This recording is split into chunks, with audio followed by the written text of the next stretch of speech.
Bien, ahí veo en el chat, que ya uno de los compañeros ya estuvo haciendo todos los ejercicios.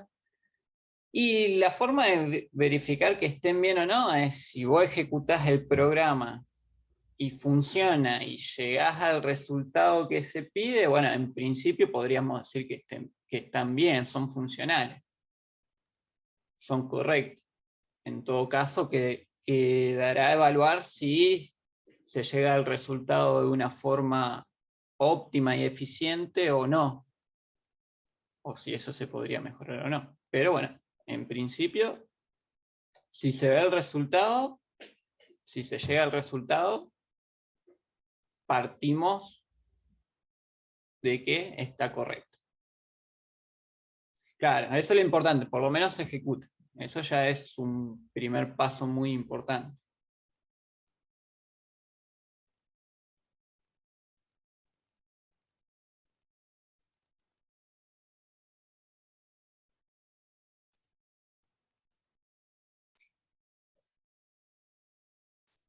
Bien.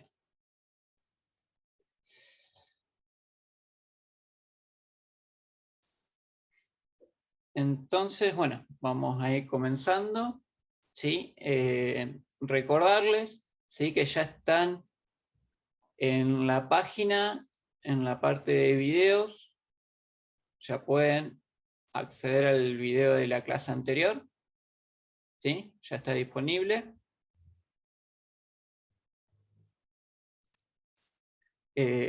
Y también la presentación de la clase, ¿sí?, también ya está disponible para que la puedan ver.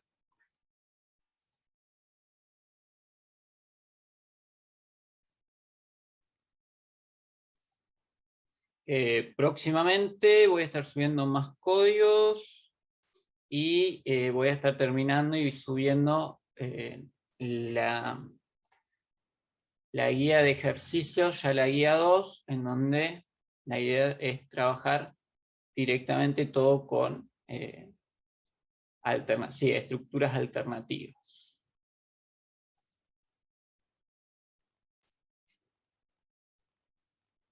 Y bueno, lo antes posible, probablemente el fin de semana, ya van a estar los apuntes de estas dos clases. ¿Sí? Tratar de hacerlo lo antes posible, ya tener todas esas cuestiones para que las puedan consultar, las puedan descargar desde la página.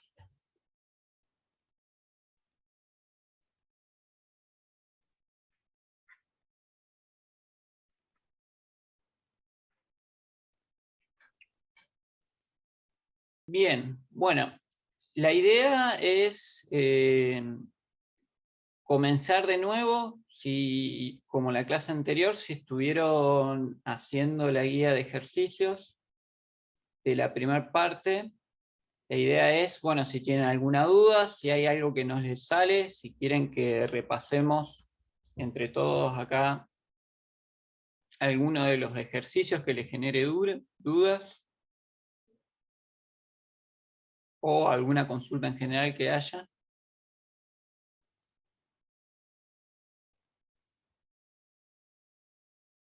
¿No? ¿Pudieron? ¿Estuvieron haciendo los ejercicios? ¿Les salieron?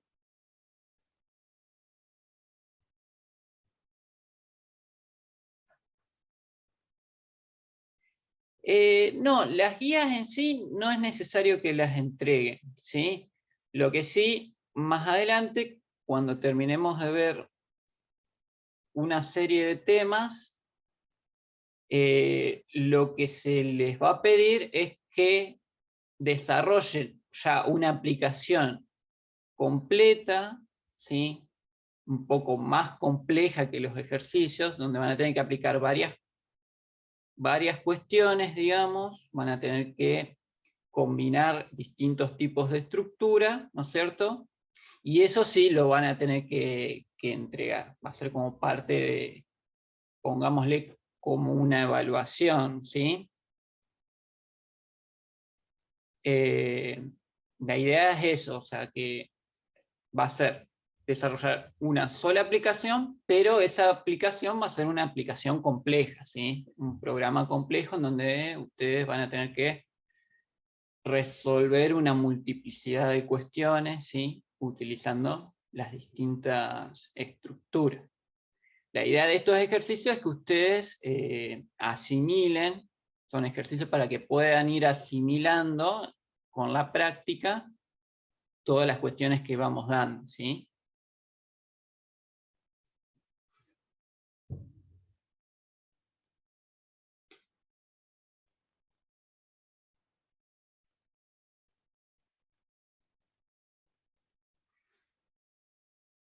Bien, ahí veo, bueno, se ve que en general no hubo mayores problemas.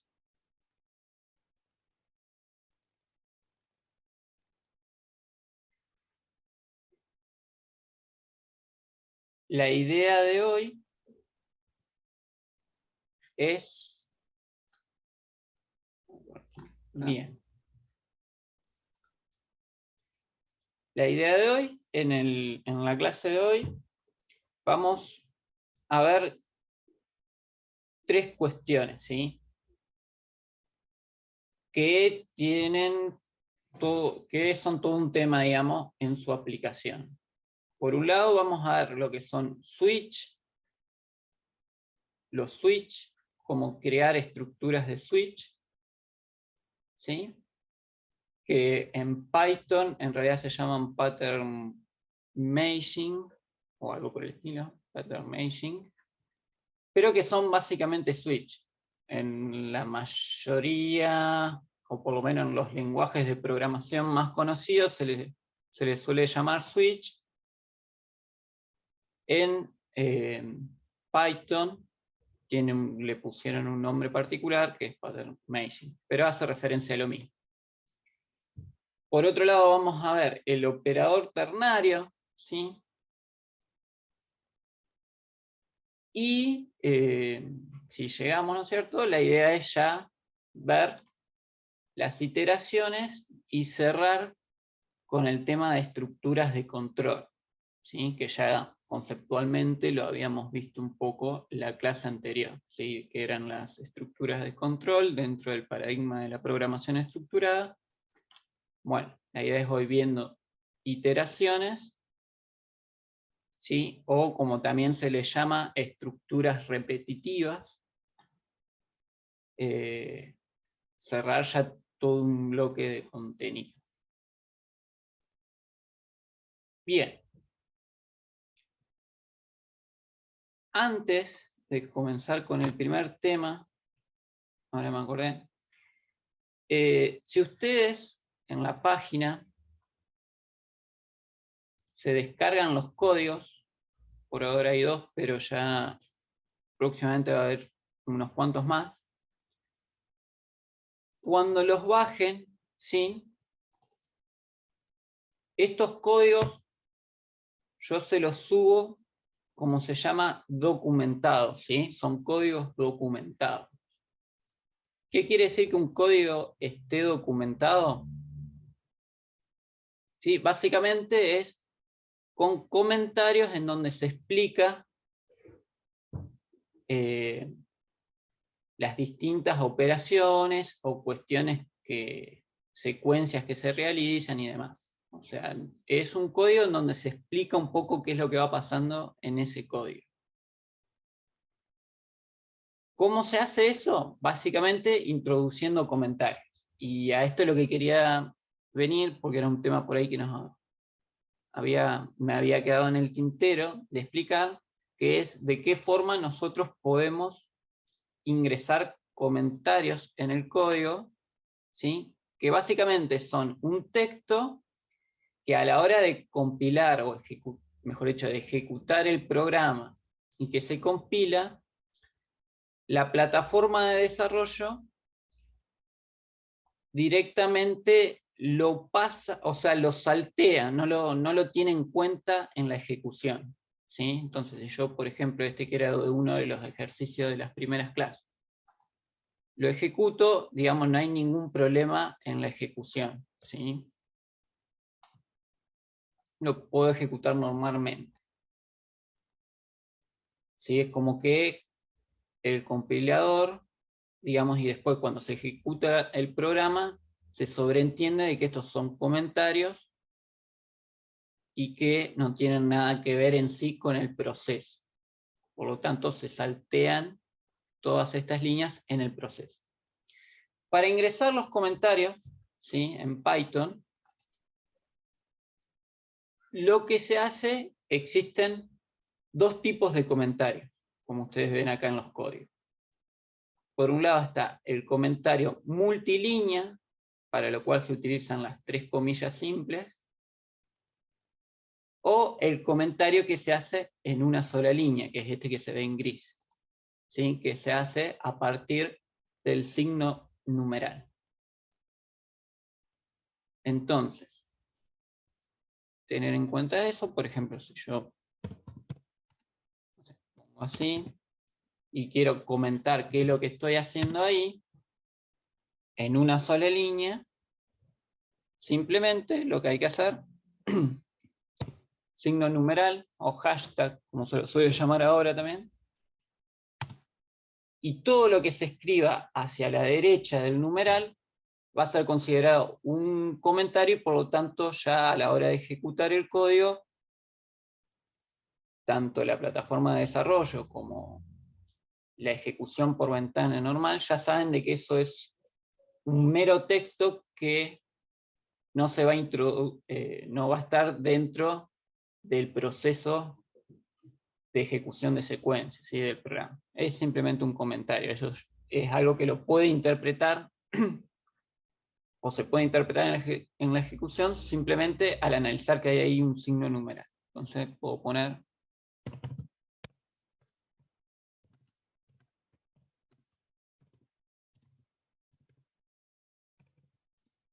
¿sí? Un comentario así simple que me dice qué es lo que hay a la izquierda,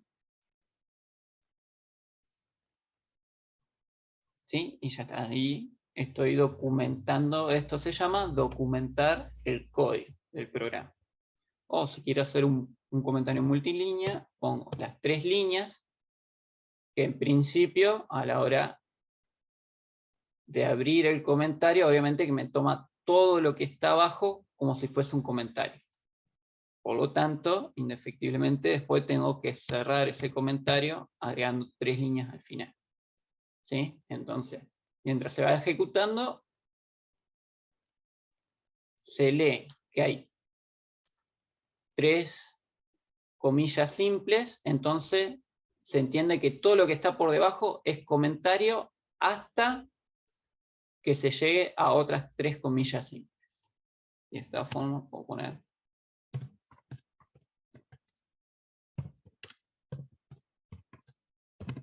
entonces todo lo que está acá no va a ser considerado como parte del proceso del programa.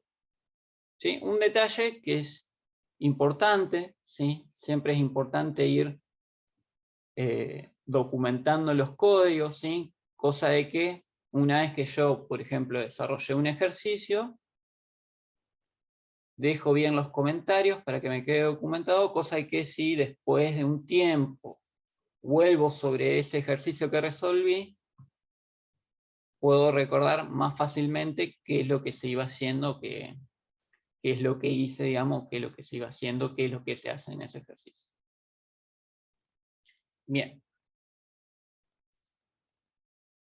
Para que tengan en cuenta, cuando se descarguen los ejercicios y ven que aparecen todas estas cosas, bueno, es porque yo ya se los voy subiendo bien documentado que con los objetivos, digamos, de esos ejercicios resueltos.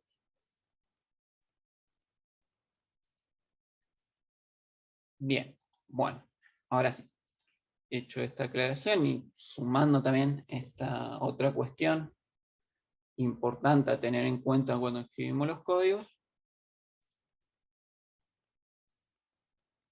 ahora vamos a pasar a la cuestión de los switch. A ver,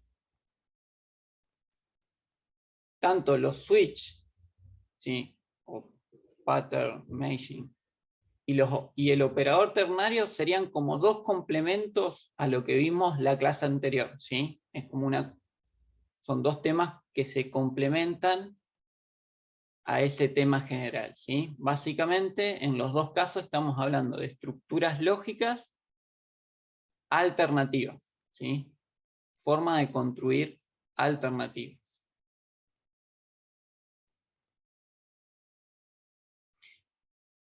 El switch, básicamente, es una forma en que puedo simplificar las estructuras alternativas, ¿sí? Sobre todo cuando son varias las alternativas que se tienen que dar para generar o en el proceso de un determinado programa, ¿sí?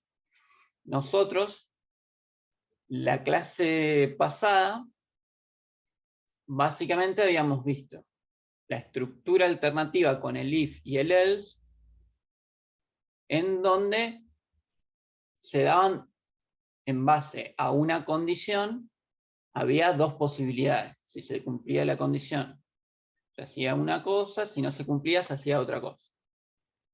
Después, incorporando el if, ¿sí? Vimos cómo además podíamos trabajar, por ejemplo, en uno de los problemas que habíamos visto, con ya una tercera alternativa. O sea, como era la estructura lógica, bueno, si se da una condición, se hace tal cosa. Hacíamos el si no, si se da otra condición, hacíamos otra cosa, teníamos ahí una segunda condición, si no, la instrucción final. O sea, teníamos tres posibilidades, por así decirlo. Había dos formas de hacer eso. Digamos, el uso del if simplificaba un poco lo que sería tener que construir una estructura alternativa dentro de otra alternativa. O sea, este tema de anidar las alternativas. A ver, en concreto,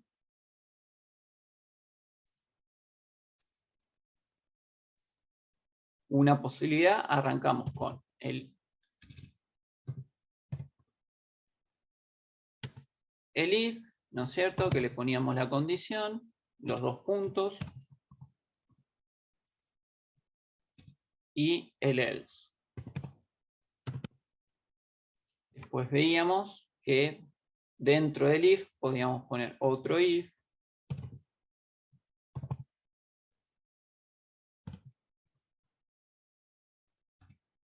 con el respectivo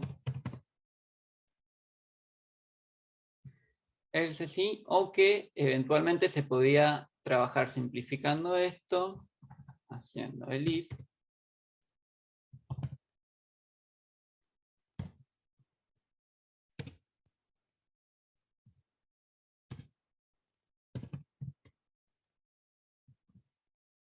acá, recuerden, los puntos, y cerrando finalmente con el else. Obviamente las instrucciones iban en el medio, ¿no? Bien, habíamos llegado, el tema es, ¿qué pasa si yo tengo ya algo un poco más complejo que requiere de varias anidaciones? Y ahí es donde empieza a cobrar sentido el uso de esta estructura. Que básicamente lo que hace el switch es tomar un valor e ir evaluándolo por casos. ¿Sí? O sea, no parte desde una condición. Parte desde un valor, desde una variable. ¿Sí? Parte desde una variable.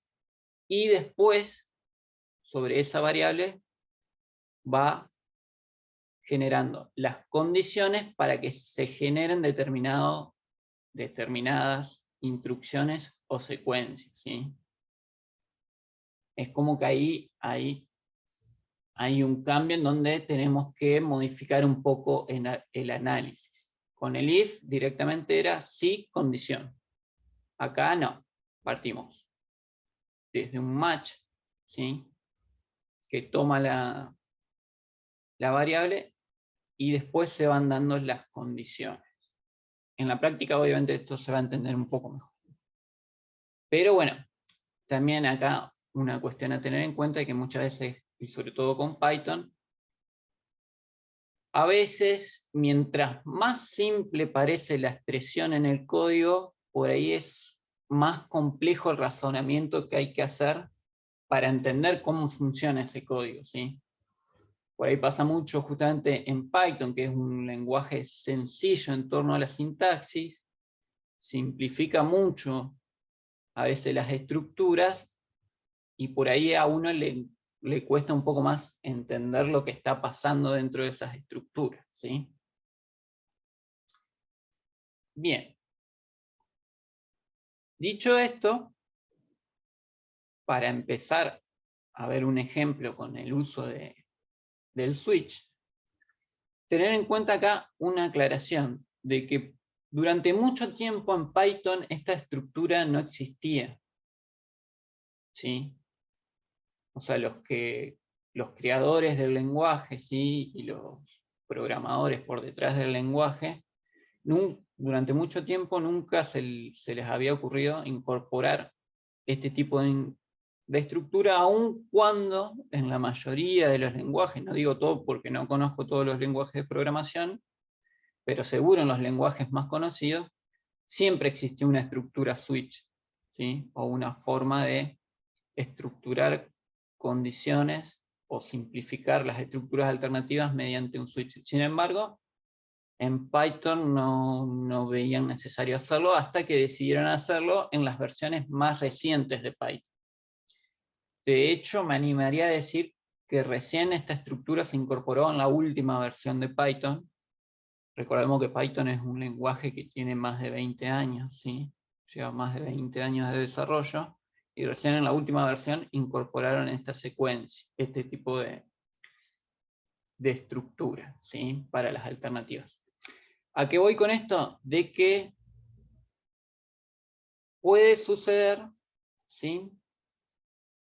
Que si tienen, yo no recuerdo bien cuál era la versión de Tony que se descargaron, pero a lo mejor antes que tuviéramos problema con el primer sitio web del curso, creo que había una versión que no era de las más recientes de Tony. Puede ser que no le funcione estas estructuras, ¿sí? Corroboren que cuando vayan a escribir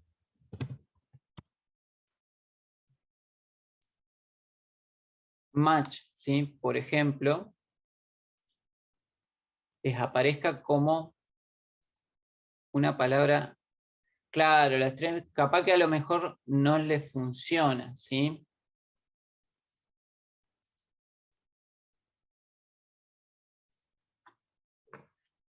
De hecho, me parece que esta versión de Tony que tengo acá tampoco me estaría funcionando. Bueno, porque tendría que aparecerle así como el if, por ejemplo, o el else.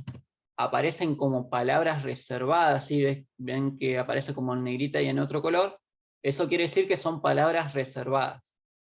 Toda palabra reservada, por ejemplo, justamente son palabras reservadas para ¿qué? Para evitar que se puedan usar, por ejemplo, como nombre de una variable, ¿sí? Nosotros no podemos llamarle a una variable else o if. ¿Por qué no le podemos poner ese nombre a la variable? Porque básicamente son palabras reservadas para las estructuras de procesamiento, ¿sí? Por eso aparecen así con otro color. Entonces, match también les debería aparecer como palabra reservada, si es que tienen la versión de Tony que acepta el Python más actualizado, ¿sí?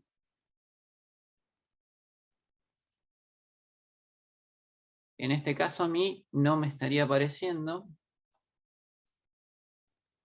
Entonces, en ese caso, por las dudas, yo actualicé en la página a la versión más actual de Tony.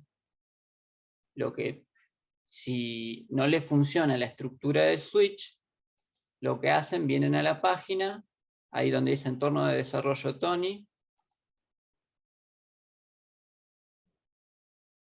Bien, ahí estoy viendo.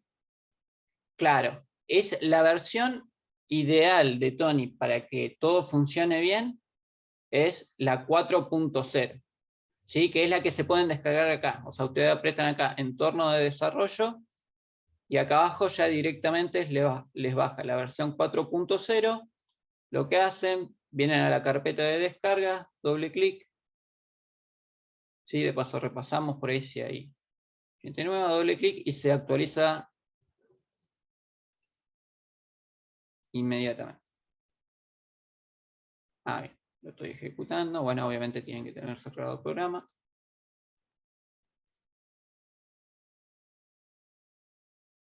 Y se les va a actualizar con la versión más nueva, que ahí sí van a poder utilizar no deberían tener problema para utilizar el switch. Vuelvo a repetir. Puede ser que si tienen la versión más vieja de Tony tengan problemas o directamente no le tome. Ahí está, ahí veo que están actualizando, bien.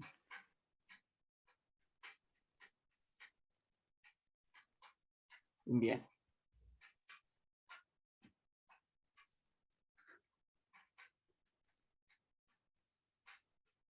Bueno, pensé que iba a ser un poco más rápido esto. Bien, entonces, mientras tanto, repasamos un poco el código. La idea es ahora, a partir del switch,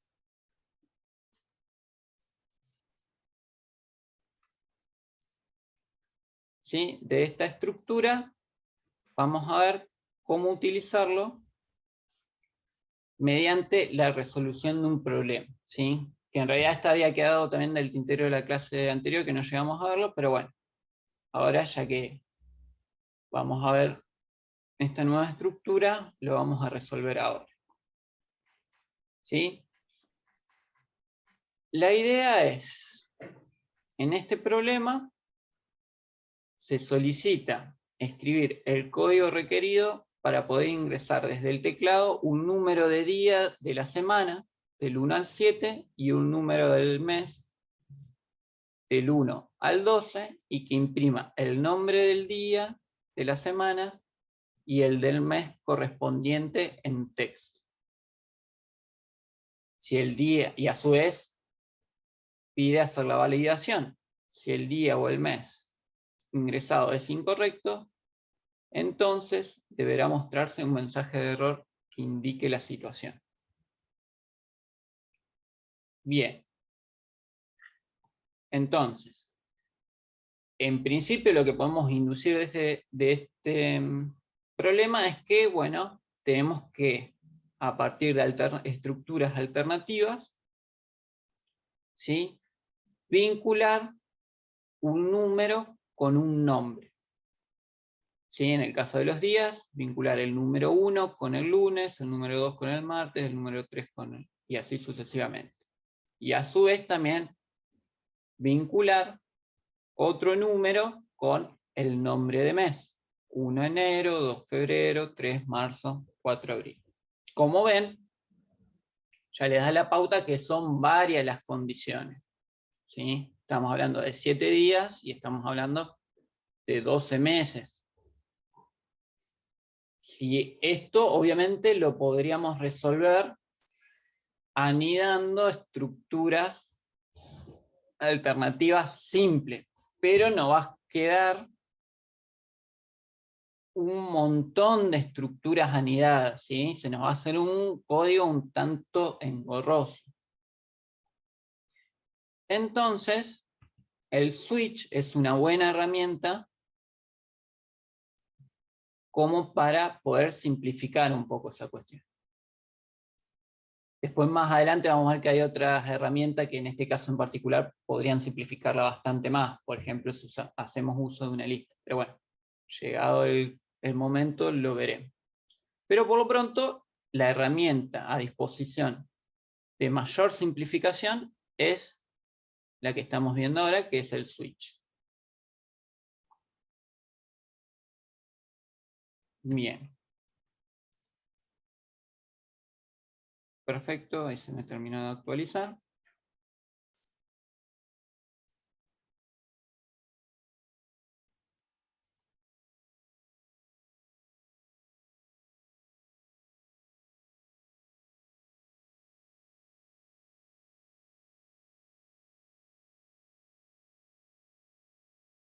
Ahí me abrió.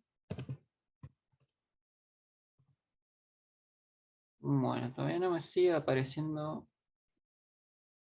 como palabra reservada. Bueno, vamos a ver si funciona o no. Entonces, vamos a analizar un poco, entonces, seguir con el problema. Lo que nos pide, en principio, es ingresar desde el teclado un número de día de la semana y un número de mes. Bien, entonces vamos con las variables. Día.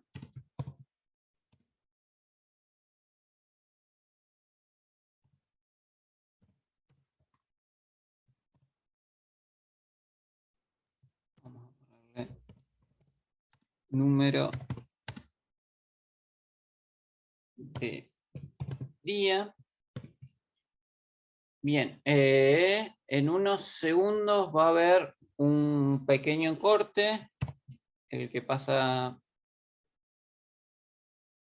siempre cada 40 minutos con Zoom, ¿sí? Ya saben cómo es el tema, se corta, automáticamente volvemos a reconectar, ¿sí? Entonces, como les decía, la variable se evalúa lunes.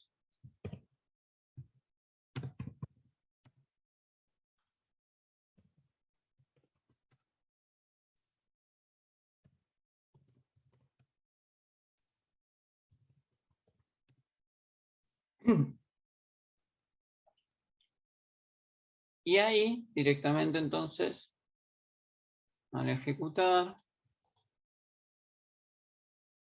¿sí? Si yo pongo el número de día 4, me va a imprimir jueves. Viene hacia, va evaluando a la variable día, que tiene el valor 4, no es 1, no es 2, no es 3. Se queda en 4, imprime jueves. Entonces, de esta forma, utilizando un switch, nuevamente, como ya les decía, nos evitamos tener que andar anidando demasiadas estructuras condicionales, ¿sí? La alternativa a esto, y más larga, sería poner if día igual a 1, print lunes. El if día igual a 2, print martes. El if día igual a 3, miércoles, y así sucesivamente hasta el else, print viernes. De esta forma lo simplificamos más. Obviamente, si son más de, acá solamente imprimimos un día y nada más las instrucciones, pero se pueden hacer más de una instrucción, eventualmente podría haber habido. Por ejemplo, algo interesante que se podría hacer, en vez de pedir al comienzo el día y después el mes, pido al comienzo el día, ¿sí? Saco lo del mes. Una vez que me valida el mes, podrías pedir el mes después, ¿sí? Acá. Si yo ejecuto ahora,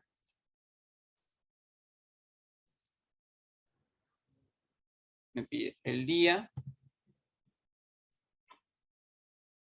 me imprime lunes y después el mes. El tema que ahí, obviamente, si yo hago el switch con el mes, tendría que hacerlo acá dentro del caso y tendría que repetirlo para cada caso en particular, hacer como un switch anidado, si no pido el mes al comienzo. En este caso, la idea es pedirlo al comienzo para evitar,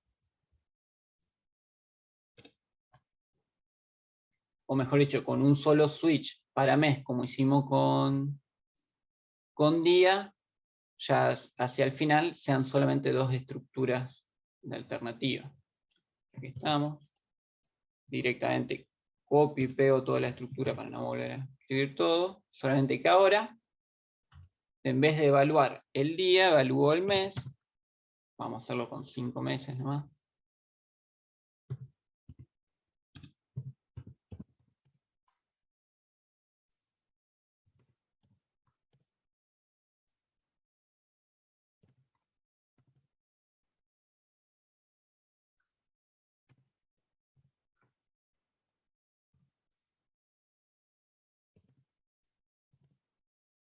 Sí, hago el segundo switch para la variable mes y las distintas verificaciones.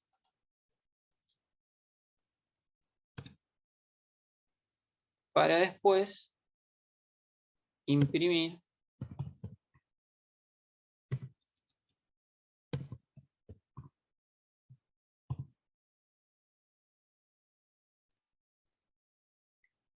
bueno, en este caso, ahora, lo que debería hacer en realidad es crear una nueva variable.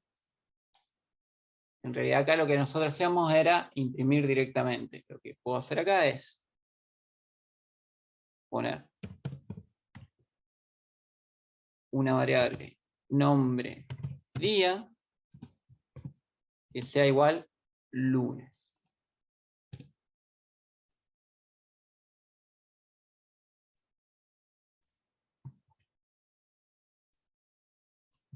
Y así con todo. Ahora lo corrijo bien. Vamos bien. Entonces, en vez de imprimir directamente, lo que hago es guardar la opción dentro de una variable, nombre día. Acá sería, en vez de nombre día, nombre mes.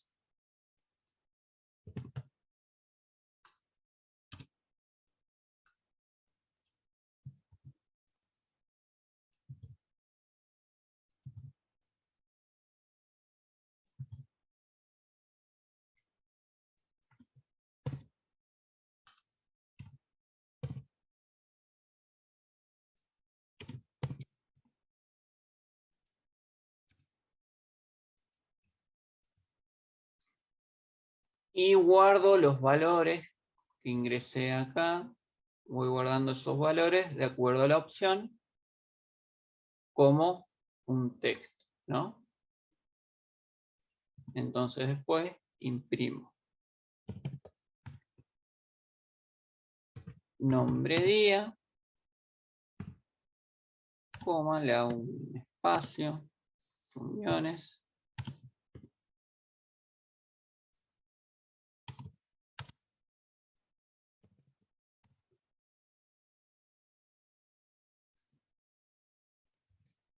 Nombre mes.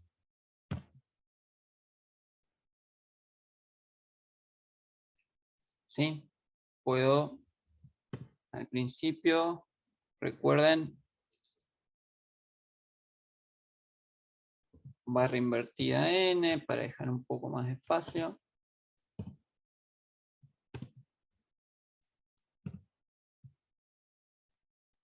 Y vamos a ver cómo queda.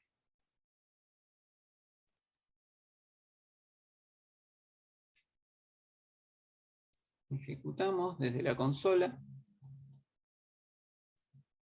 Bien, entonces, número de día, tiene que ser números bajos, 2, número de mes, 3.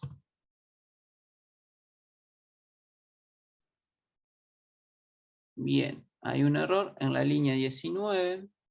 Ah, bien. Recuerden, me olvidé de sacar el caps lock. Y acá vemos un ejemplo, como la sintaxis, Python reconoce y distingue como cosas distintas si está en minúscula o está en mayúscula.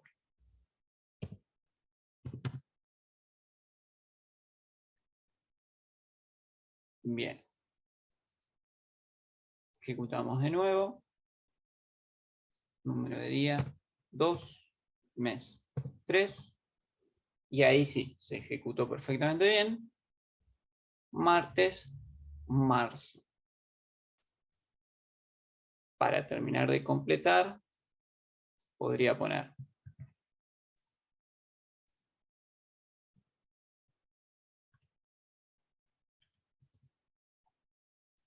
una variable fecha.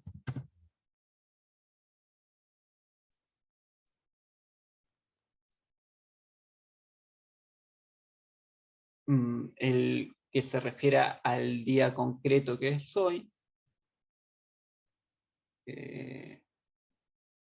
Vamos a poner directamente fecha.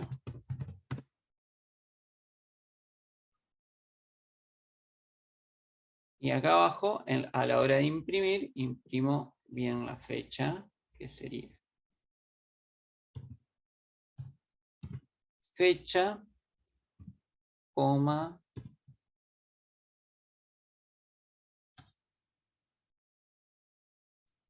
o mejor sería, pongámosle, por ejemplo, martes, imprimimos un espacio, ¿sí? Para que quede separado, ponemos fecha que va a ser el número, por ejemplo, martes 3, imprimimos en vez del guión D, y ahí a lo mejor nos queda una estructura un poco más prolija. Si ejecutamos, por ejemplo, ponemos 25 día 4, si llega hasta la opción 4, mes 2, y nos queda jueves 25 de febrero, ¿no? Nos imprime bien el cartelito de la fecha. Entonces, bueno, creo que quedó bastante claro el tema del uso del switch.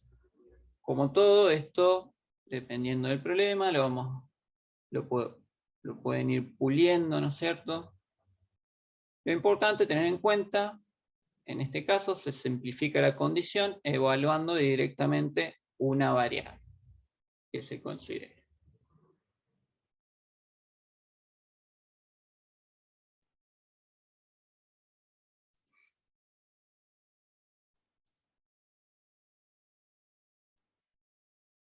Bien.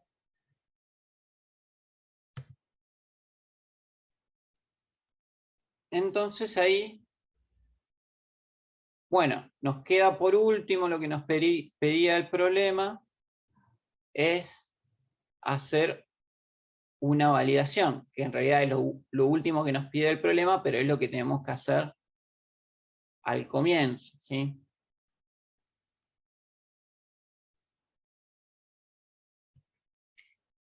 Que ya con lo visto en la clase anterior, no debería resultar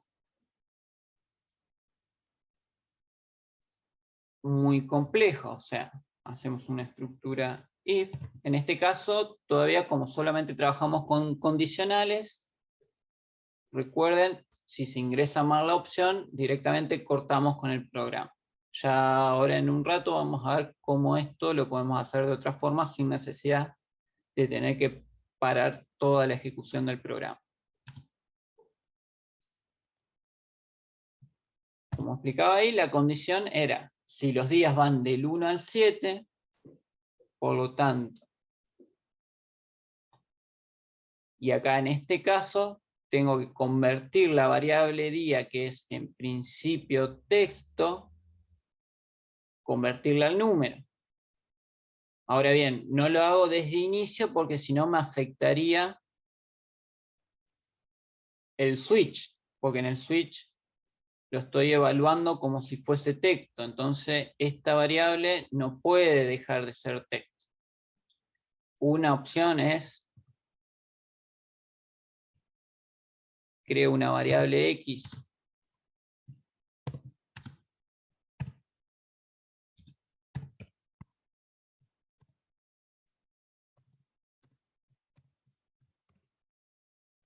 y ahí estaríamos, digamos. Sí, lo que hago es almacenar en una variable X día, pero ya como número. En todo caso, esto se guarda en X y no estoy alterando a esta variable. ¿Sí? Si bien acá estoy operando, pero sin alterar la variable original para que no tenga problema con el switch. Entonces, ahora el condicional lo hago con X. ¿Sí? Entonces, si X es menor a 1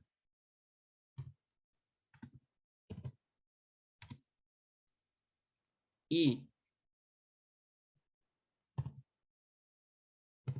X es mayor a 7, dos puntos, vamos a hacerla simple.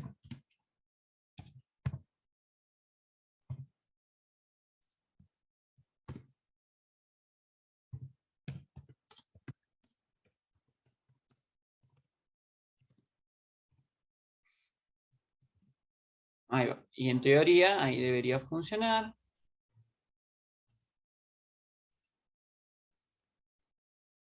Bueno, fecha.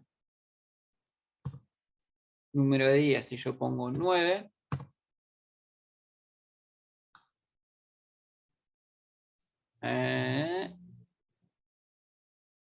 Mes 4. Hay un error, a ver por qué no lo validó.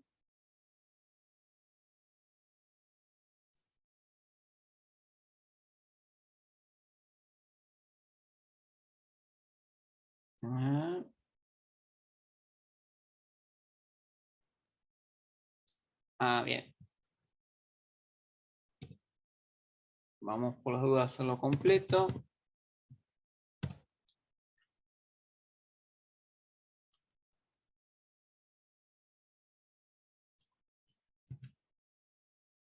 Entonces, si ingresa mal el día, directamente me pone día mal ingresado, si no, de lo contrario, si lo ingresa bien, que me resuelva el resto del programa. Y hacemos una validación general.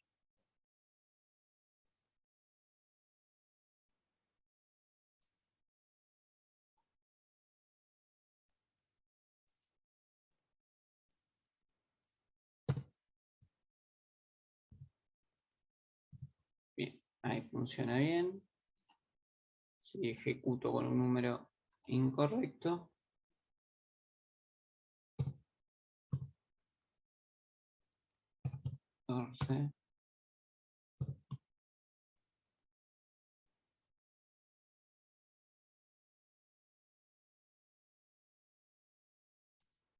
bien, hay un problema en la validación.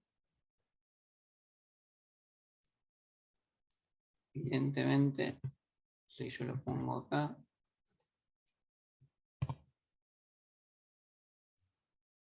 y lo ingreso como día,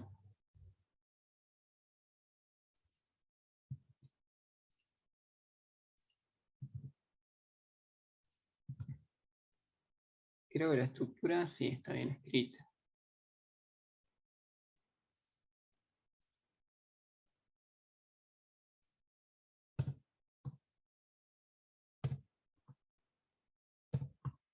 No, no me toma.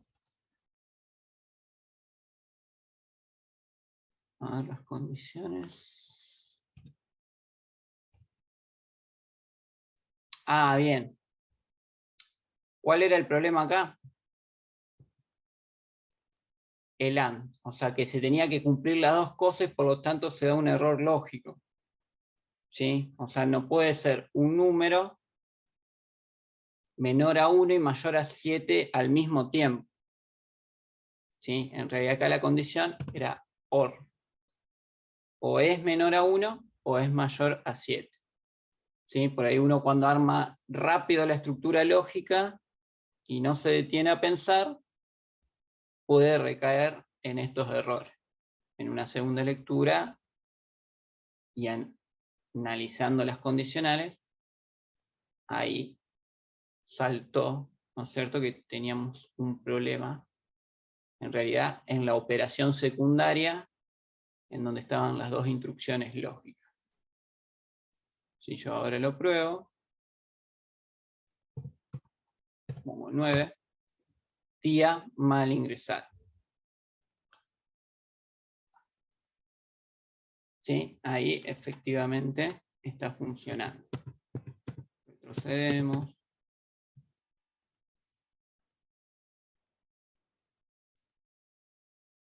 Bien, bueno, ahora te la muestro. ¿Sí? Ahora muestro el final del código. ¿Sí? Por ahí quedó. Vamos a achicarlo un poco de última para que se pueda ver un poco más general. Pero bueno, volvemos a la idea original. ¿Sí? Corregimos. Sacamos este in acá, así podemos hacerlo bien para que funcione bien correctamente. Corregimos el OR. ¿Sí? Verificamos a ver si funciona. Ahora efectivamente. Fecha 8, día 9, día mal ingresado. La validación ahora sí está bien armada. Entonces, siempre es importante, por ahí cuando no nos salen las cosas, bueno, a dónde ir a las verificaciones. Ver primero si las condiciones están bien. ¿Sí? Y después, si la operación secundaria también está bien la lógica, el razonamiento lógico. Hoy, evidentemente, lo había hecho mal. Ahí está. O una cosa o otra cosa. No se puede pedir dos cosas que no se pueden, es imposible que se den en simultáneo como había pasado hoy. Bien, ahí un compañero me estaba pidiendo el final del código.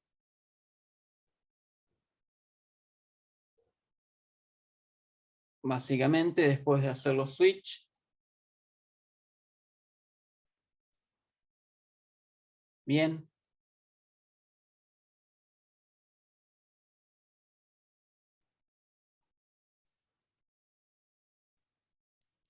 Se imprimen estos son dos espacios en blanco, una variable, imprimimos un espacio en blanco, imprimimos el D y la.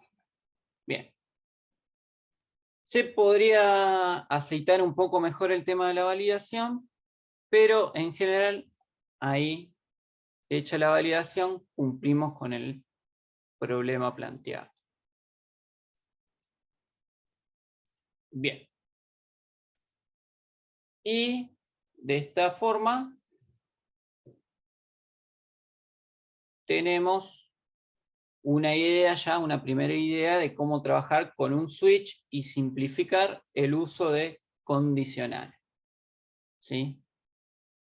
Nuevamente el switch, importante tenerlo en cuenta cuando son muchas las condiciones a evaluar, ¿sí? Muchas cosas que se tienen que dar.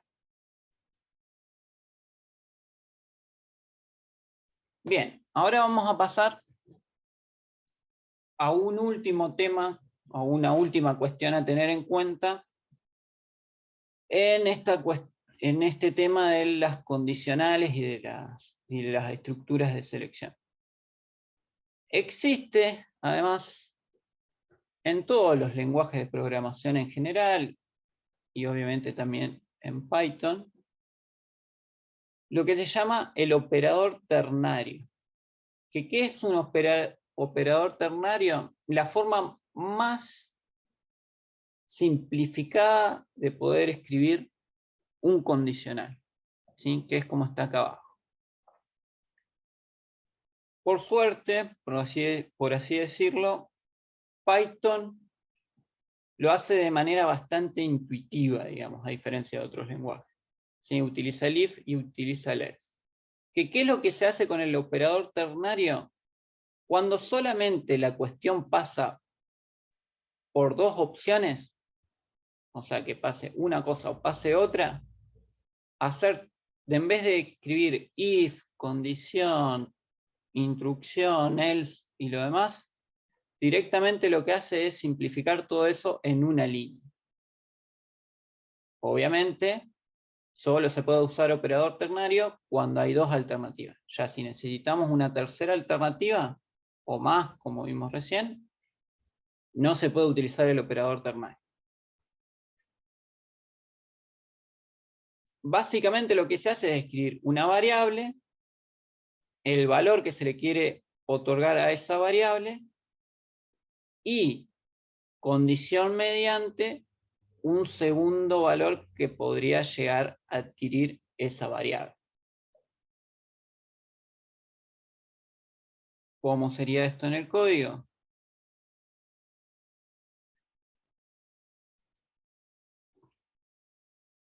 Yo tengo una variable x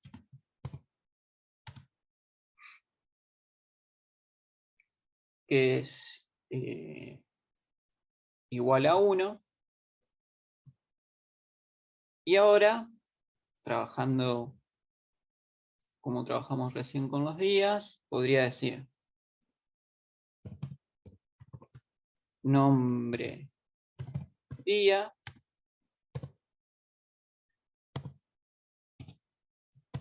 es igual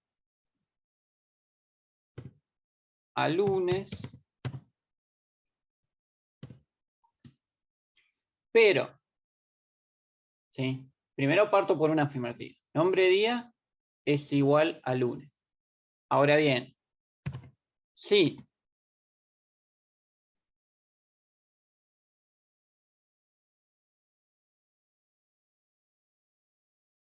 x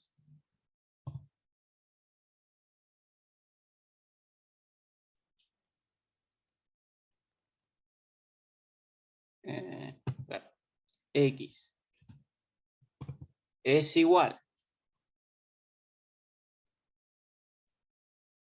a 2, ¿sí? Lo que sería la condición. Lo puedo poner sin paréntesis si quiero hacerlo todavía un poco más simplificado. Else mark. Y ya que se nos ocurrió trabajar con los días, acá vamos con un i. Sencillo. ¿Sí? Acá estoy utilizando el operador ternario. Otorgo primero un valor y después evalúo. ¿Sí?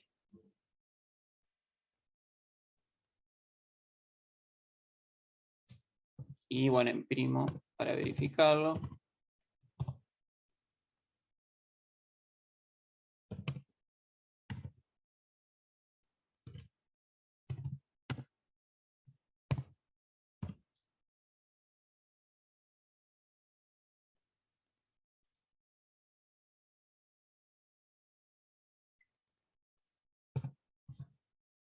Bien, como ingresé 2, de última lo ejecutamos para poder explicar bien.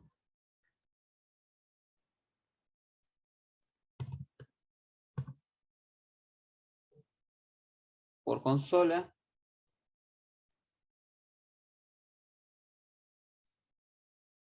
Entonces, si es igual a 2, va a imprimir martes. Si no, el nombre día va a ser lunes. Si yo pongo cualquier número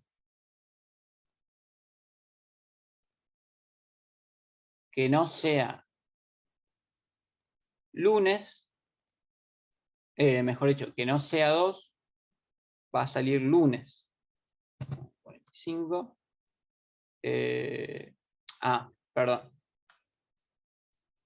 Porque el valor se otorga por positiva.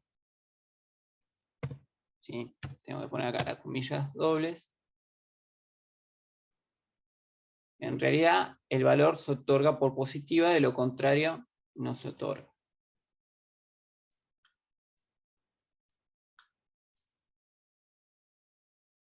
Pongo 5 y en realidad, perdón. Va a adquirir el nombre lunes si X es igual a 2. Si no, va a adquirir el nombre martes. Creo que lo estaba explicando al revés. Vuelvo. Se otorga el valor por la positiva de la condición.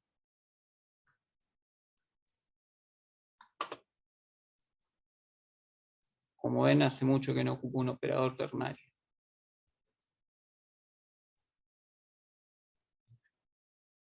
¿Sí? Si yo pongo 2, se imprime lunes.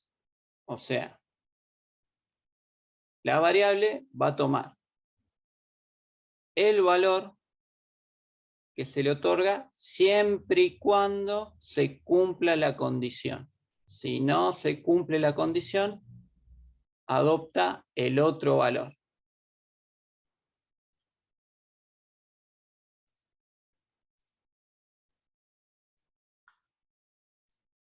Nuevamente, si pongo un valor que no es 2, se va a imprimir martes. ¿Sí? Entonces, de esta forma, ¿sí?, se simplifica una estructura alternativa. En vez de poner if x igual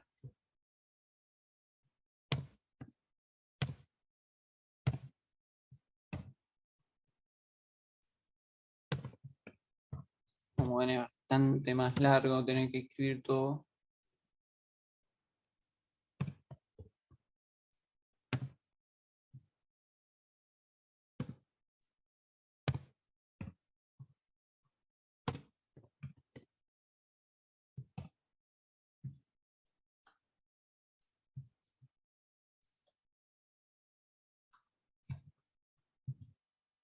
Acá sería martes. En vez de hacer todo esto, lo simplifico en una simple línea y me quedaría así. Un pequeño detalle nomás para tener en cuenta en esto, ¿sí?, mientras se termina de sumar el resto de los compañeros. Por ahí, si indagan en algún otro lenguaje de programación, generalmente en otros lenguajes el if se suele poner con signo de pregunta y el else con 2 puntos, ¿sí? Un detalle por ahí que lo tengan en cuenta: el operador ternario en realidad generalmente se suele hacer de esta forma, ¿sí? Python en este sentido es un poco más intuitivo, por eso les decía hoy que Python trabaja con el operador ternario de una forma un poco más intuitiva que con el resto de otros lenguajes de programación, ¿sí? Que en vez del if ponen el signo de pregunta y en vez del else ponen los 2 puntos. Bien, un detalle nomás. Entonces, ahora la idea sería ya ver la última estructura de control que nos queda en esto de la programación estructurada, que son los bucles, ¿sí?, o iteraciones, ¿sí?, cómo se construyen ciclos repetitivos, estructuras repetitivas en forma de bucle con Python. En este sentido, Python es no desarrolla demasiadas estructuras de este tipo, ¿sí? Estructuras de control de este tipo. Básicamente son dos. La estructura while, ¿sí? Y la estructura for. Que básicamente el while, si lo tradujéramos, sería un mientras, ¿sí? Y la estructura for es un para. ¿Sí? Lo podemos interpretar, o se interpreta, mejor dicho, de esa forma. Entonces, mientras se genera una condición, ¿sí? O una determinada condición es verdadera, se ejecuta un determinado bloque de instrucciones dentro del programa. Cuando esa estructura pasa a ser falsa, el ciclo se rompe, por así decirlo, o se corta el ciclo y se termina la ejecución de ese bloque y se sigue con el programa. Puede que se termine, puede que no. Esa es la estructura while, ¿sí? Sería la lógica por detrás de esa estructura. Y con respecto a la estructura for, en principio, lo que nos dice es que para un determinado elemento que se encuentra dentro de un determinado rango, se genera una instrucción.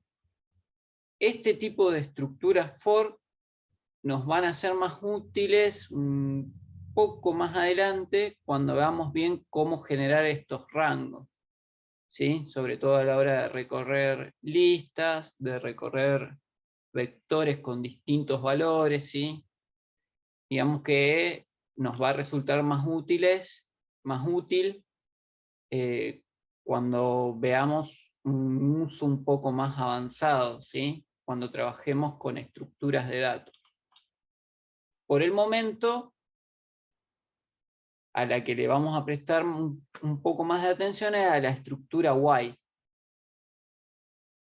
¿sí? Que por lo menos en principio en la sintaxis no trae mayores complicaciones, ¿sí? Es el while, la condición, la estructura de instrucciones, o el bloque de instrucciones, mejor dicho, y la alternativa al no cumplirse la condición.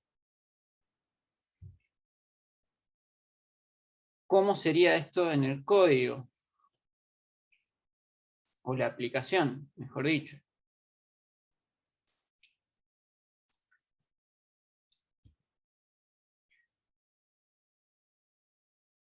A ver, acá podemos tomar ya como ejemplo una forma de validación de un dato, como decíamos hoy, sin necesidad de tener que cortar el programa a la hora de que el dato que se ingresa es incorrecto.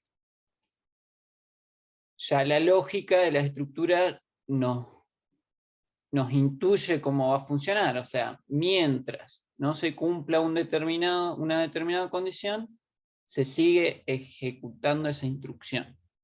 Por ejemplo,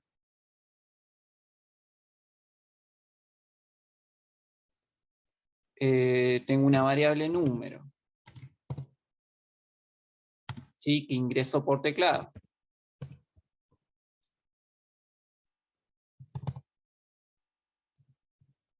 ¿Sí? Yo quiero que en mi programa ese número que se ingrese tenga una determinada condición. Entonces, aplico el while.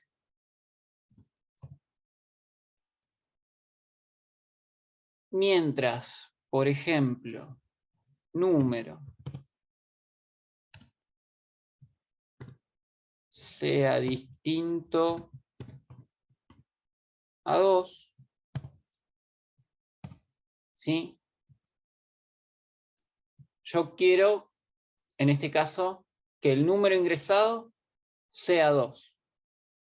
Ahora bien, ¿qué pasa si el número que se ingresa no es 2? Bueno, lo que puedo hacer es volver a pedir el ingreso de ese número.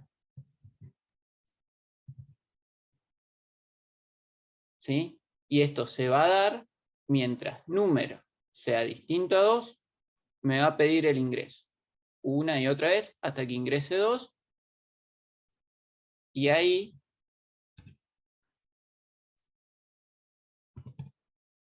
agrego el else.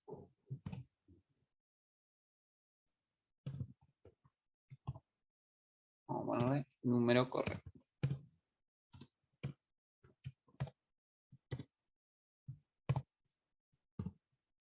Y cierro. ¿Sí? Bien. Si lo ejecuto.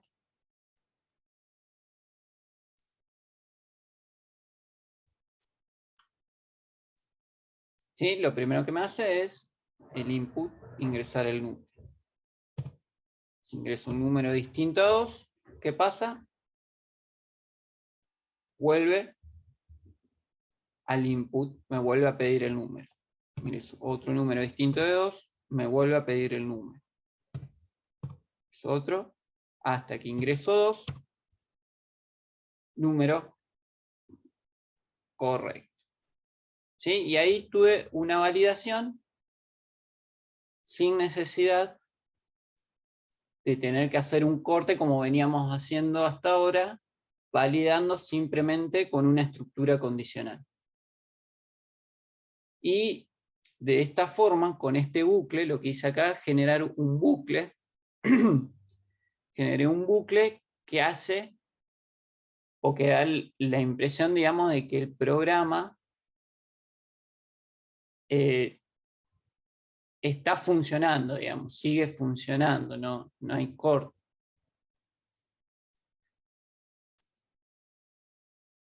¿Sí?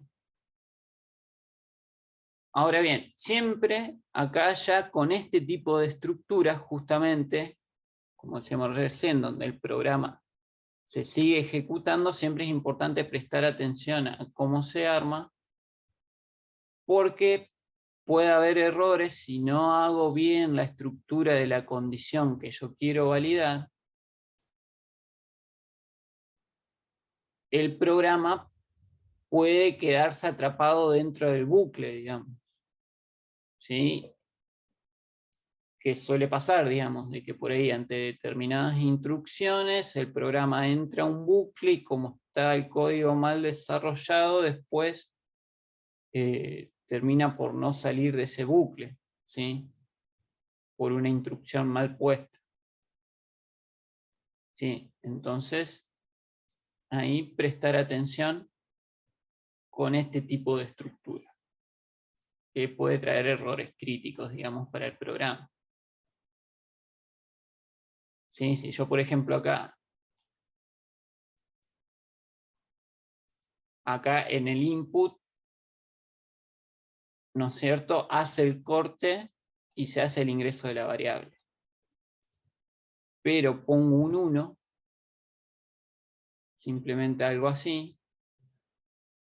En realidad, en la sintaxis no va a haber un error, por lo tanto yo voy a poder ejecutar el programa. Eso es lo que pasa con estos bucles. Que no hay un error de sintaxis, pero sí hay un error lógico. ¿Por qué? Porque yo ingreso un número distinto a 2, se me anula el programa ahí. Yo ahora estoy intentando ingresar otro número y no pasa nada. O sea, en realidad acá lo que está haciendo, el programa se sigue ejecutando. ¿Sí? Quedó atrapado adentro de este bucle.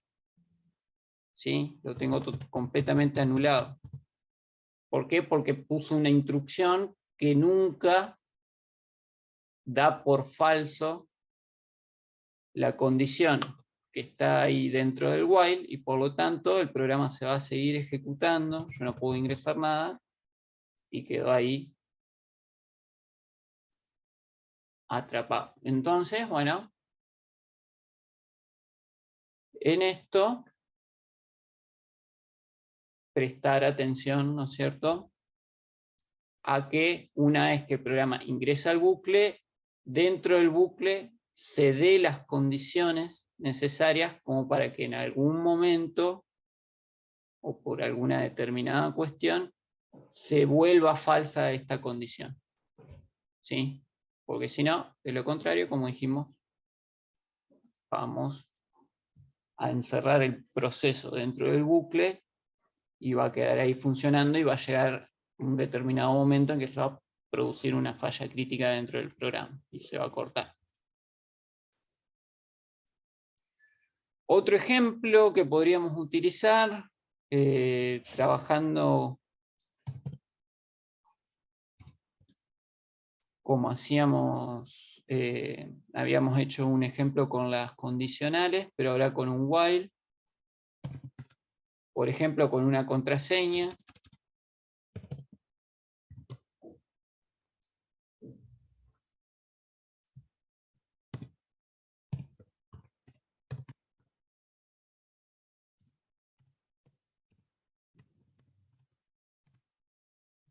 ¿Sí? Donde vamos a trabajar con una cadena de texto. Y el while ahora lo que nos va a permitir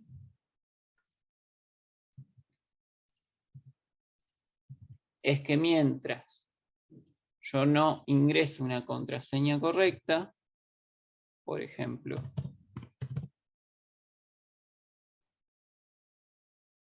me vuelva a pedir la contraseña, pero para completar la instrucción, en realidad primero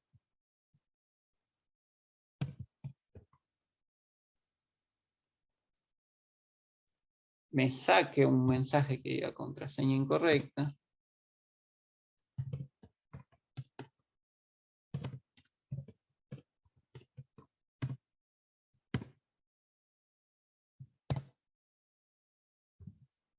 ¿Sí?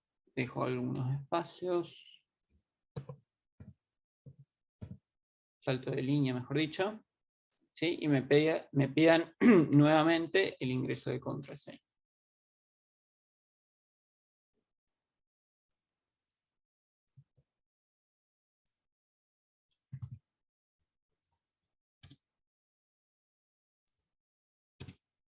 Lo puedo poner.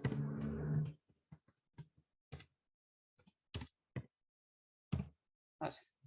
Entonces, si yo ahora esto lo ejecuto,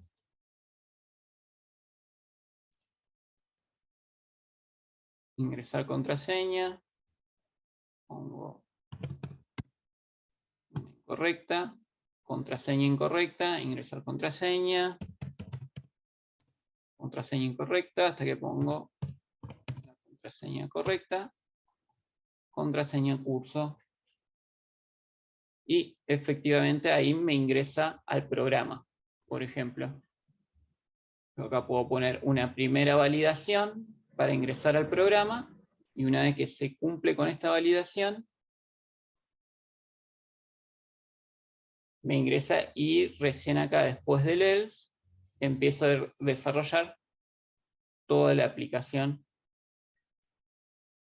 que yo pretendo hacer.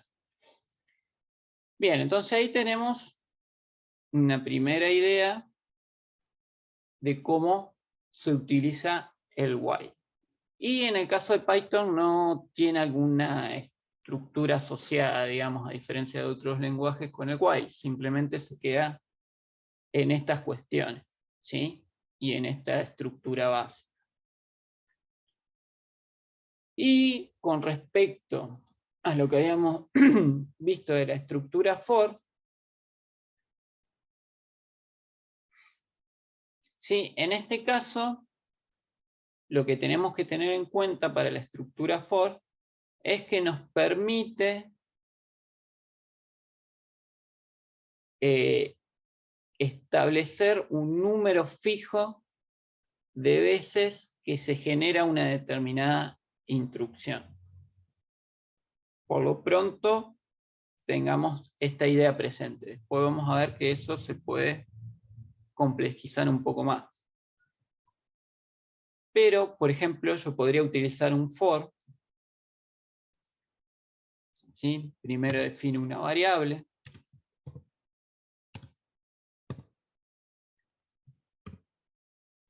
una vez definida la variable,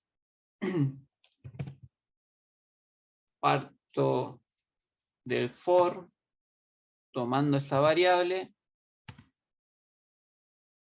el in, o sea, en, para x en un determinado rango, ¿sí? Y acá lo que vamos a hacer es introducir un tipo de variable, que si nos retomamos a las primeras clases, cuando habíamos visto los tipos de variables, habíamos visto que algunas, en realidad, más que variables, yo les había explicado que sería mejor considerarlo como vectores, porque no es un solo valor, sino que son varios valores que se introducen adentro de una variable, y dentro de esos tipos que habíamos visto, existía una que era la variable rango, ¿sí? Que si yo, por ejemplo, pongo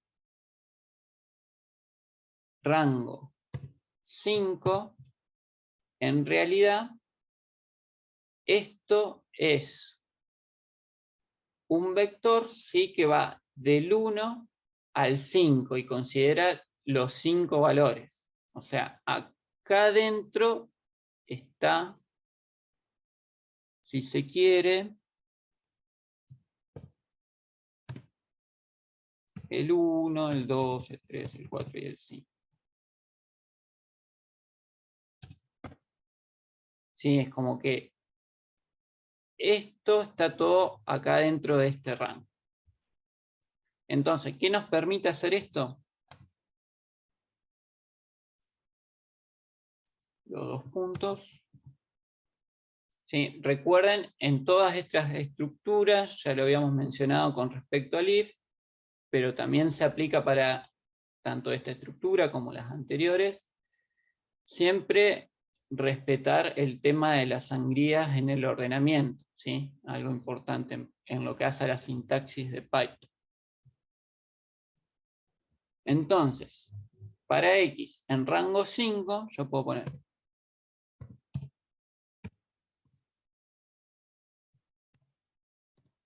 imprimir un carácter x,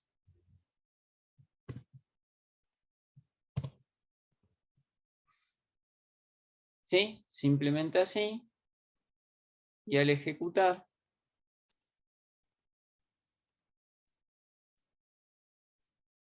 ¿qué es lo que pasó? Se ejecutó 5 veces esta instrucción.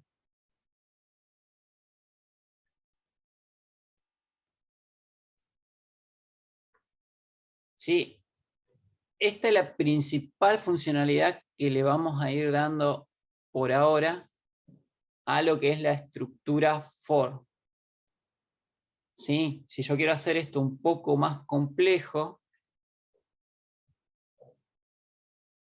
por ejemplo, podría tomar otra variable y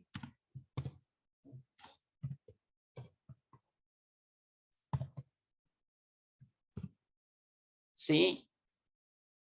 Y al ingresar un valor a la variable i, acá sí tengo que verificar que sea un número entero, ¿sí? El que se ingresa por teclado,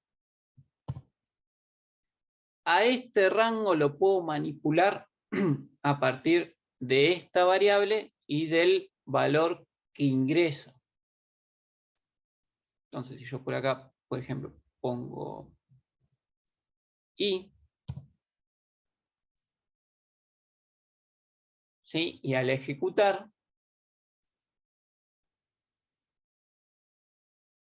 me va a pedir que ingrese un valor, por ejemplo, 9, y me va a imprimir 9x. O sea, 9 veces me va a generar esta instrucción. ¿Sí? Como para que ustedes vayan captando, ¿no es cierto?, la idea de cómo podemos llegar a utilizar esta repetitiva, ¿sí? Esta estructura repetitiva.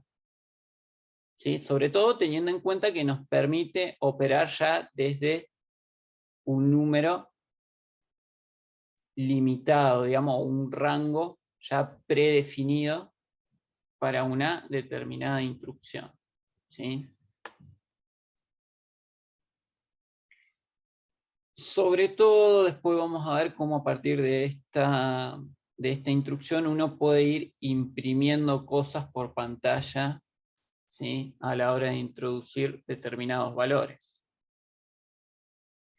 Bien, es que, claro, justamente, ahí estoy leyendo por el chat, digamos que no se entiende bien qué rol cumple esta instrucción y qué influye en for.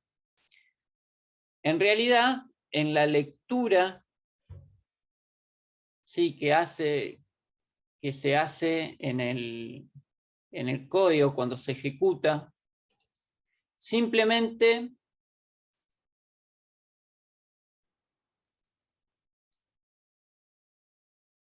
claro, sí, sí, estoy entendiendo, digamos, a qué viene la pregunta, y por ahí, efectivamente, por ahí no queda muy, muy claro, pero por el momento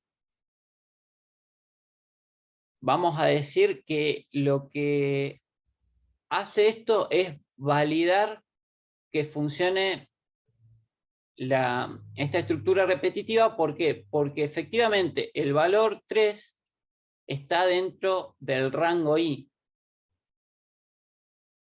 ¿sí? Bien, el tema era, bueno, ¿qué función cumple la x acá?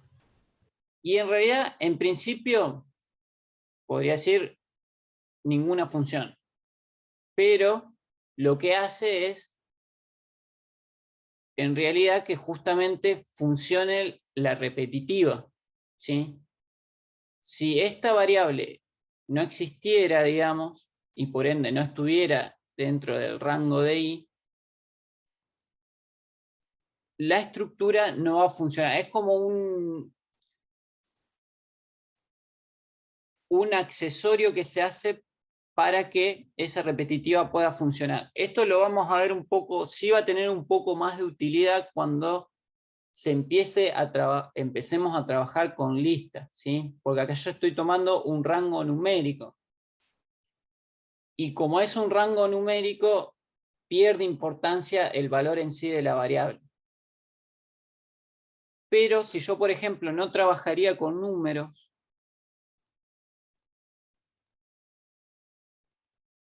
¿sí? Y complejizo un poco más la estructura con una lista, en vez de utilizar un rango. Por ejemplo, hoy, cuando veíamos el ejemplo de los meses, yo los puedo trabajar armando una lista que es otro tipo de variable en Python, ¿sí? Que se definiría así.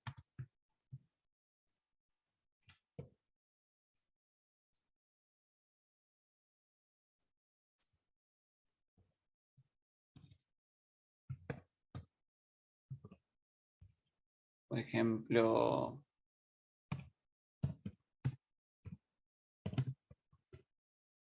ya de paso, bueno, vamos adelantando un poco algunos temas, pero bueno, para que lo tengan en cuenta, yo acá armo una lista, ¿sí? Dentro de la variable o el vector, si hablamos con más propiedad, pero bueno, vamos a llamarlo variable, meses, introduzco dos valores, ¿sí?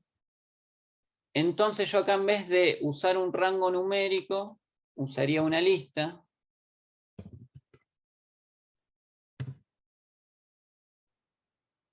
¿Sí? Y la variable x tendría que ser un valor que está dentro de esta lista, ¿sí? Por eso de ahí la estructura.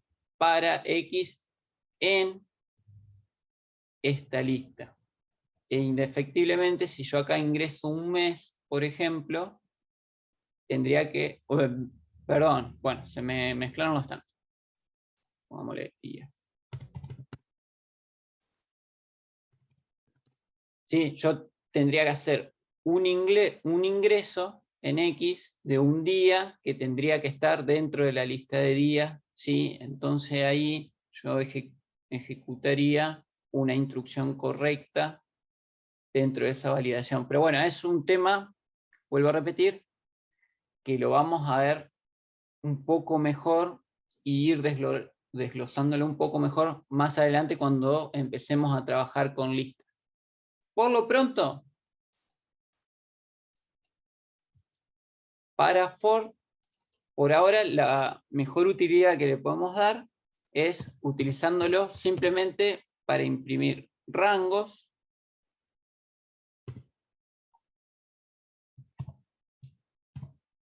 ¿sí? Y limitar de entrada, por así decirlo, con una variable accesoria, ¿sí? Que me habilite la posibilidad de utilizar la estructura repetitiva y que la instrucción a repetir tenga un número limitado, digamos, de inicio de instrucciones a ejecutar. ¿Sí? Sin entrar en mayores detalles en el funcionamiento fino a partir de esta variable, ¿sí? Considerémosla como una variable accesoria que posibilita el funcionamiento de la estructura repetitiva, ¿sí?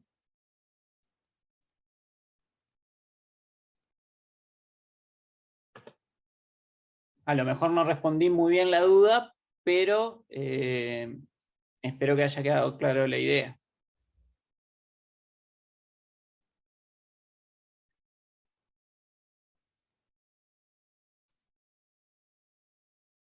Bien, bien, bien. Bueno, entonces,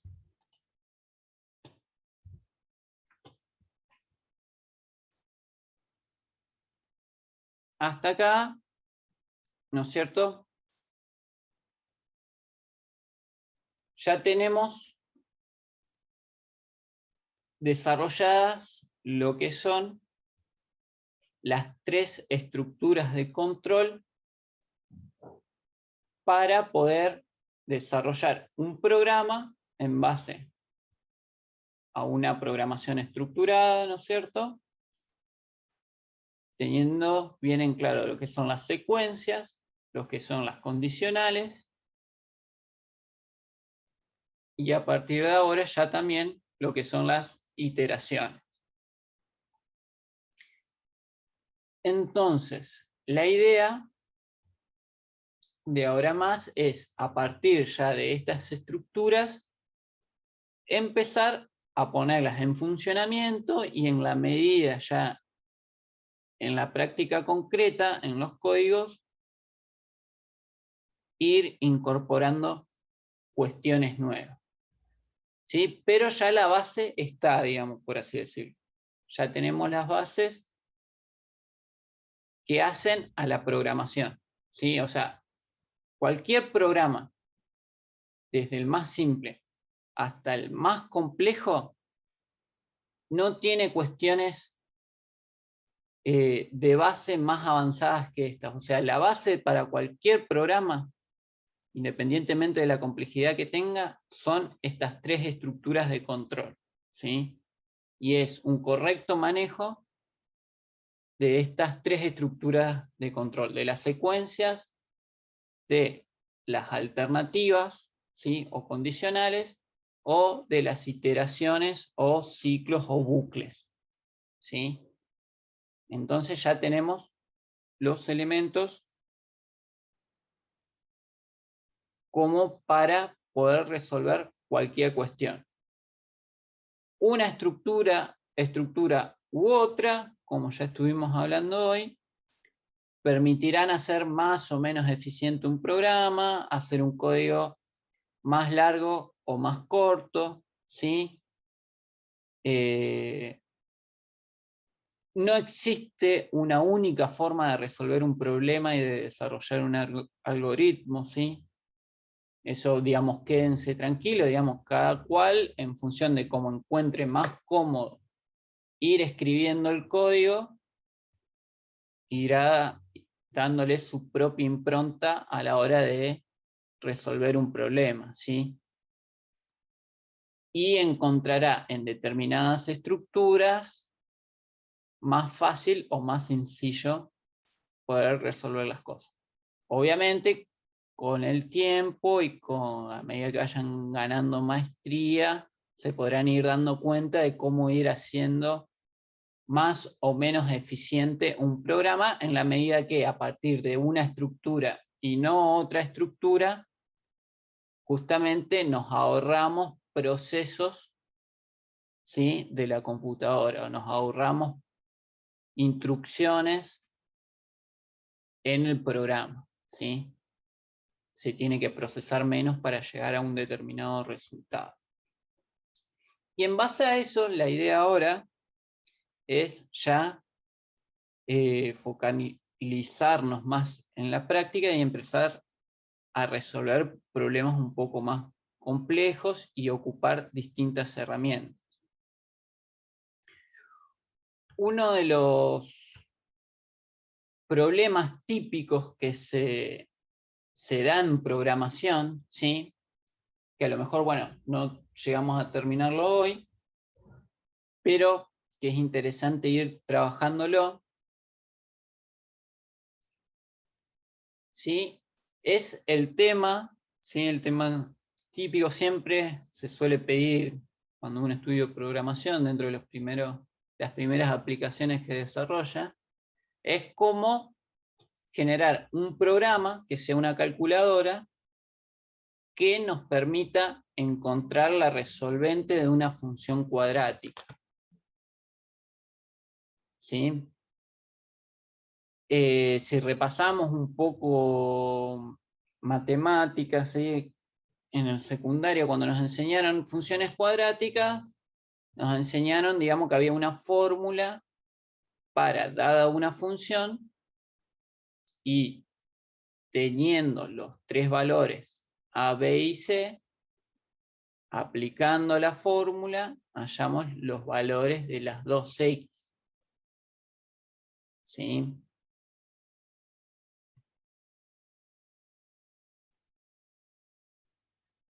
Básicamente, si hacemos un poco de memoria, recuerdan que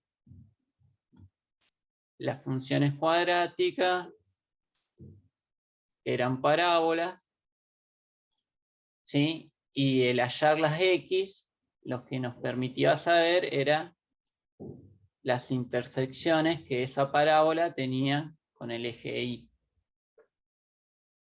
¿sí? Entonces, el programa que nosotros tenemos que desarrollar consiste justamente en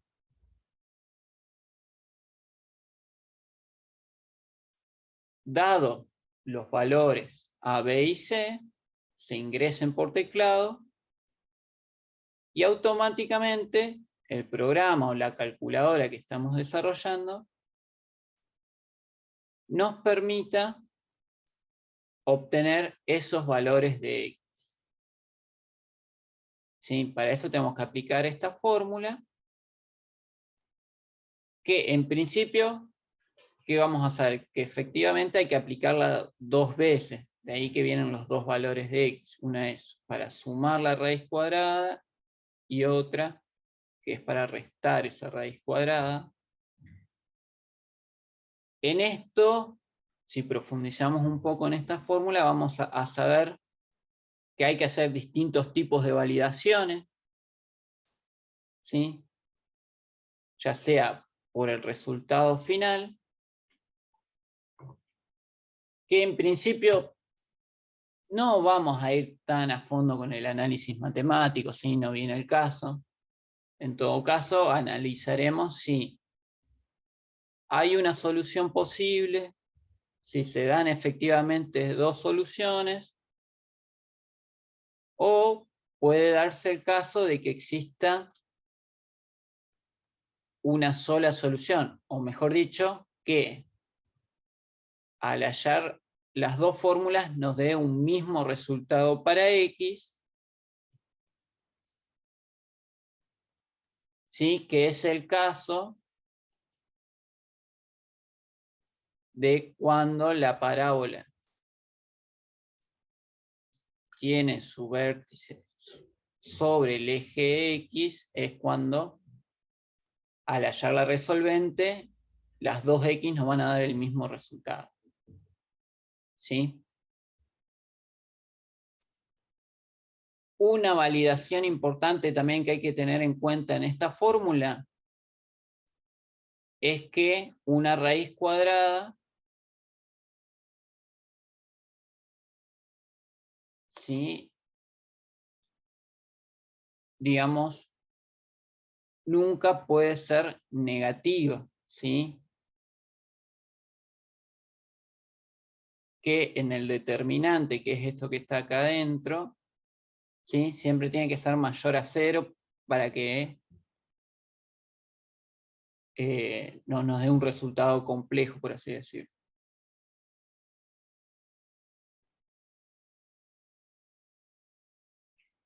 Bien.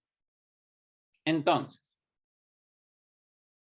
otra cuestión que hay que tener en cuenta para poder empezar a trabajar con este problema es justamente, y acá la idea es incorporar una cuestión nueva, es que por sí mismo en Python no existe una función para la raíz cuadrada, ¿sí? O sea, de entrada podríamos llegar a tener un problema para poder resolver esa raíz. Porque, si bien habíamos visto que sí existe una función para la potencia, no existe una función para la raíz cuadrada. ¿Qué quiere decir esto? O sea, yo en Python sí me existía una función, que era la de la potencia, que si yo ponía, sí, quería elevar al cuadrado, vamos a poner números distintos,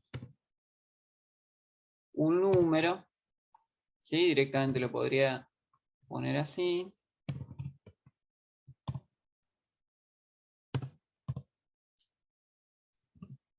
¿Sí? Y al ejecutar esto, directamente me elevaba el número al cuadrado. ¿Sí? Base potencia. Existía esa función. Para la raíz cuadrada no existe. Entonces, ¿cómo se resuelve eso? Como vemos acá, vamos a ver, y por primera vez, digamos, vamos a hacer uso de una librería. ¿Qué quiere decir esto? Que existe, sería por fuera del entorno de desarrollo en Python, o no incorporado, una función que sí me permite resolver la raíz cuadrada, pero es como que está afuera, está en una biblioteca afuera. Entonces yo la tengo que importar al programa para poder ocuparla. ¿Sí? Y de esta forma hacemos uso de la herramienta de importación de una determinada biblioteca, que no es más que un conjunto de instrucciones, ¿sí? Es un archivo que hay, al que tiene acceso el IDE, pero que está por fuera, por así decirlo, ¿sí?, en donde se guardan un montón de funciones no definidas, ¿sí?, que para poder definirlas en el código necesito importar esa biblioteca, que en este caso todas las bibliotecas tienen un nombre. El nombre de esta biblioteca es matemática, digamos, una biblioteca matemática. Dentro de la biblioteca matemática hay un montón de funciones guardadas. Una de las funciones guardadas es la función sqrt, que es la función de raíz cuadrada. Y la llamamos de esta forma. ¿Sí? Entonces, si recordamos y repasamos un poco lo que vimos en las primeras clases y sobre todo sobre cómo estructurábamos los códigos, en Python, siempre las importaciones indefectiblemente se tiene que respetar el hacerlo al comienzo del código, digamos, de la escritura del código, ¿no? Con el import.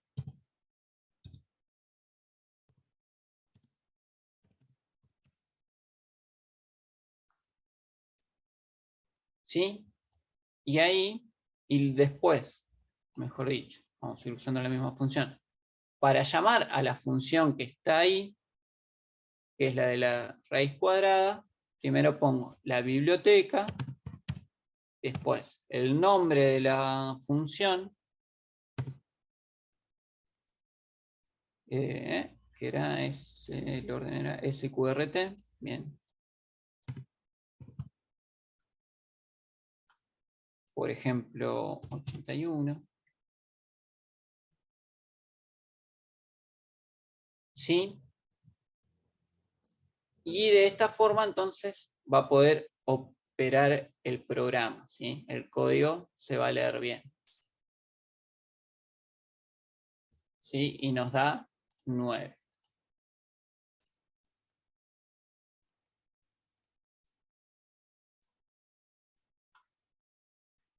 ¿Sí? Si yo no hubiese hecho la importación de esta función que está en esa biblioteca, obviamente acá me sale un error.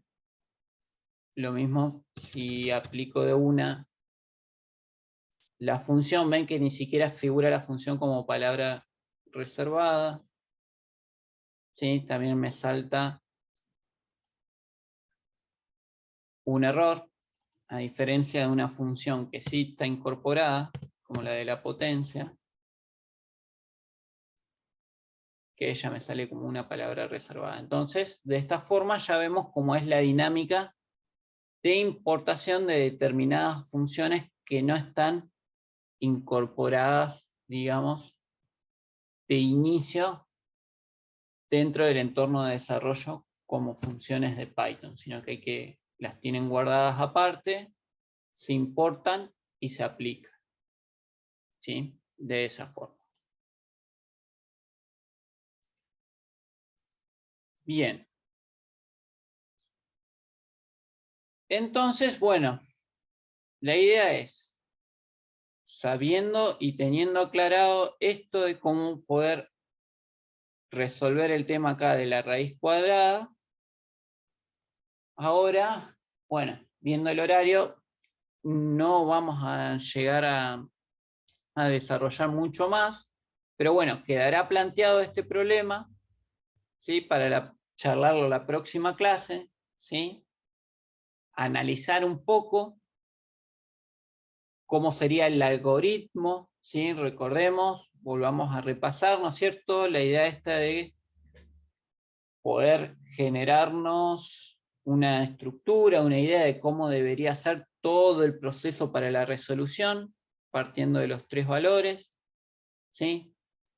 Cómo ordenarlos, y cómo al finalizar el programa puedo mostrar de manera efectiva, ¿sí? Los 2 valores de X, ¿sí? En la calculadora.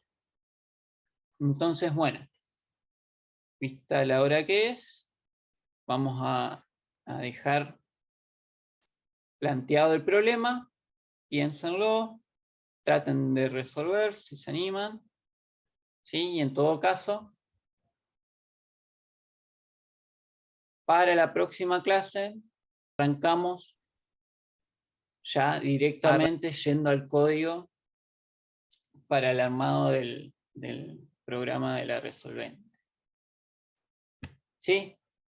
Entonces, bueno, lo dejamos hasta acá por hoy, ¿sí? Quedaríamos entonces para la próxima semana. Yo durante estos días y sobre todo el fin de semana voy a completar bastante más la página, voy a estar subiendo nuevos códigos, ¿sí? Con la resolución de todos estos problemas.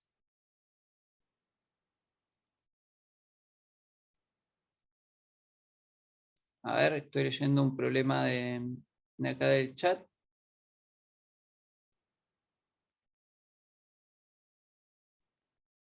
Dice,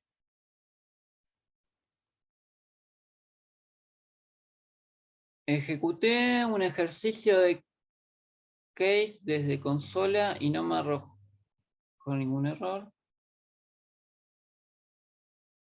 Pero al ejecutarlo desde el menú usando los mismos números, mostró un mensaje de número del comando. A ver, si te entiendo, o sea, me estás hablando de un switch, ¿sí? De una estructura alternativa.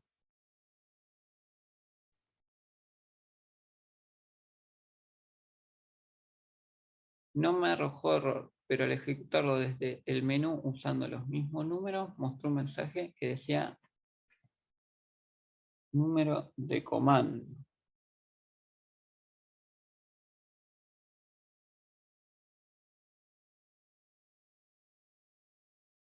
A ver, acá me llega, me lo mandó al grupo, a ver si lo puedo ver.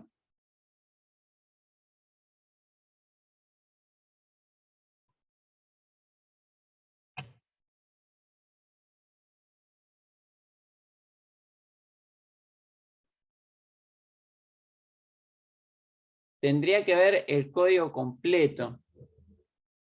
Porque si se te ejecuta, o sea, desde consola se te ejecuta bien,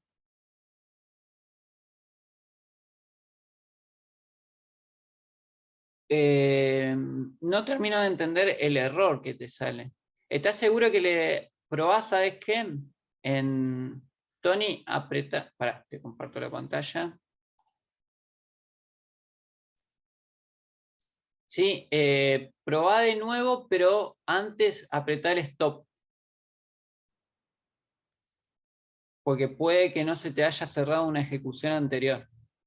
Apretá stop y ejecutalo de nuevo desde acá.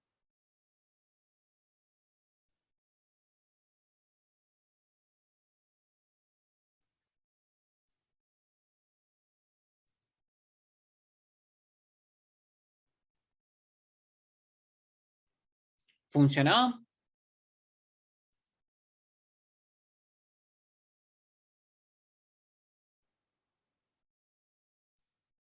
Por ahí puede ser, es el tema. Ese es, asegúrense cuando vuelven a ejecutar, apretar antes el stop, ¿sí? Eso es importante. Ah, ahí está. Ahí me dice que sí. Bueno, sé que venía por ahí el tema. ¿Sí? Entonces, bueno, una cuestión a tener en cuenta, si están resolviendo un problema y necesitan ejecutarlo varias veces, siempre antes de cada nueva ejecución, por las dudas, apretan el stop, ¿sí? Cosa de que el Tony, ¿sí? La plataforma, efectivamente haya cortado el proceso anterior, ante una nueva ejecución. Bien, bueno, entonces, no sé si hay alguna otra consulta, alguna otra cuestión. Si no, bueno, queda el problemita planteado, como les decía. Sobre todo durante el fin de semana yo voy a tratar de completar al máximo el tema de la página web con nuevos códigos, la nueva guía de ejercicios, ¿sí? Y bueno, obviamente voy a estar subiendo esta clase junto con la presentación, ¿sí? Eh, Así que bueno, esto sería todo por hoy y entonces nos estaríamos viendo la semana que viene. ¿Sí? Recuerden los que no dejaron el nombre escrito en el chat, por favor. Así nos queda un registro como para ir haciendo un seguimiento de los que vienen participando. ¿Sí? Así que, bueno, sin más, entonces nos vemos el martes que viene, ¿sí? A las 6.